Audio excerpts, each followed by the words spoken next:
Japan की तरक्की का राज। जापान के स्कूल। जापान में बच्चे अक्सर विद्यालय से बाहर जाकर क्षेत्रीय सामाजिक गतिविधियों के बारे में अध्ययन करते हैं।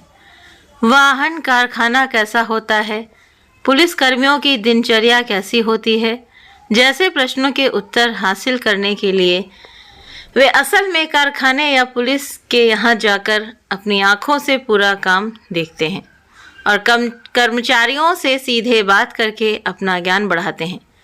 जापानी विद्यालयों में पाठ्यक्रम के हिस्से के तौर पर बहुत से बच्चों को धान उगाने का अनुभव कराया जाता है।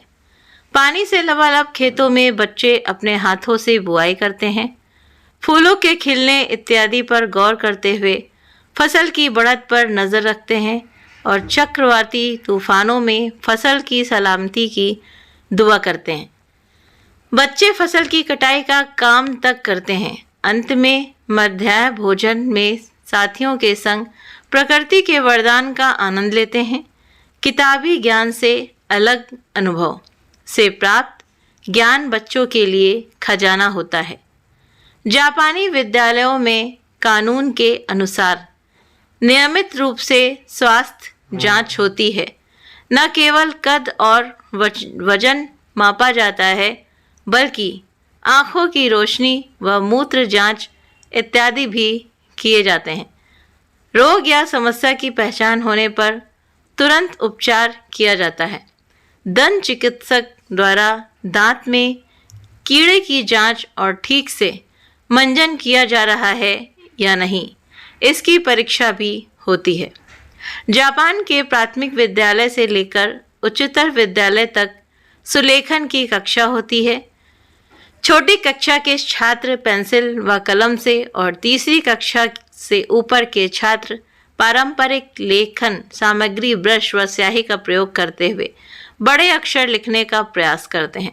सीधे बैठकर नमूने को ध्यान से देखते हुए एक एक अक्षर को उचित संतुलन के साथ लिखने का अभ्यास किया जाता है।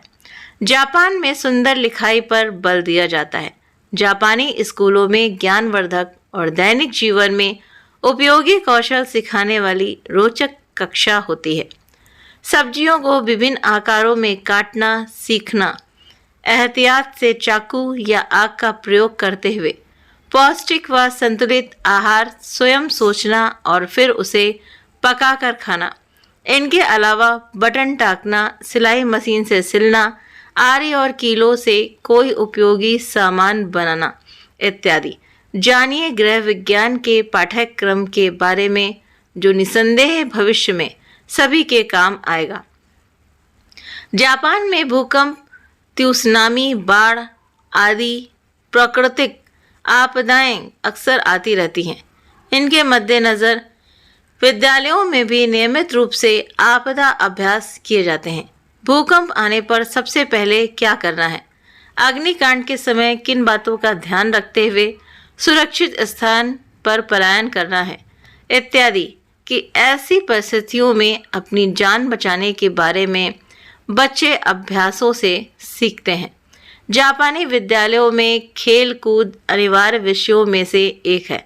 विभिन्न प्रकार के खेलों को खेलकर उम्र के अनुरूप शारीरिक ताकत और शारीरिक क्षमता का विकास होता है। साथ ही बच्चे खेल के नियम, दल के साथ सहयोग और शारीरिक कसरत के आनंद के बारे में सीखते हैं। जापानी विद्यालयों में गर्मियों में तैराकी की कक्षाएं भी होती हैं। जापान के लगभग सभी प्राथमिक विद्यालयों में दोपहर को गर्मा गर्म संतुलित आहार परोसा जाता है। भोजन परोसने और उसके बाद सामान समेटने का सारा काम भी छात्र ही करते हैं। प्रतिदिन सफाई करने का समय भी निर्धारित है। कक्षा और गलियारे से लेकर शौचालय तक की सफाई छात्र और शिक्षक ही प्रतिदिन अपने हाथों से करते हैं ताकि नई पीढ़ी साफ सुथरा रहने की आदी हो जाए। जापान में पहली कक्षा से तीसरी कक्षा तक कोई परीक्षा नहीं होती है क्योंकि उनके अनुसार पहली से तीसरी कक्षा तक की शिक्षा का उद्देश्य बच्चे के अंदर सकारात्मक चरित्र का निर्माण करना है, जिसके लिए किसी भी अंतिम परीक्षा की ज़रूरत नहीं होती है। तो उम्मीद करती हूँ दोस्तों कि ये वीडियो आपको बहुत पसंद आया होगा। वीडियो पसंद आया हो, अगर ये जानकारी आपको पसंद आई हो तो प्लीज़ हम अपने बच्चों को ये जानकारी बता सकते हैं। तो आप हमारे वीडियो को लाइक ज़रूर से ज़रूर करिए। चैनल पर नए हैं तो चैनल को सब्सक्राइब ज़रूर से ज़रूर कीजिए। इस विचार के बारे में आपके क्या कमेंट्स हैं, आपकी क्या राय है, तो प्लीज़ मुझे आप ज़रूर से ज़रूर बताइए। आप अपना कीमती वक्त देते हैं वीडियो देखने के लिए, इसके लिए आप सभी का बहुत बहुत धन्यवाद।